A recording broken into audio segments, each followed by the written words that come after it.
Using the microphone so you can see the difference.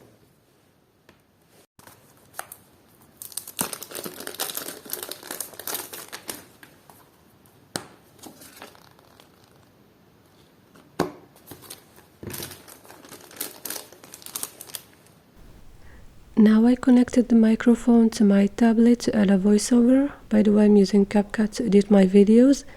The microphone didn't work at first, then I read the instruction manual. It says when you connect your microphone to your phone or any Android device for the first time, turn your device off without unplugging the adapter, then turn on your phone and it will work. When I tried it first time, it didn't work. Here I'm making some noises so you can hear.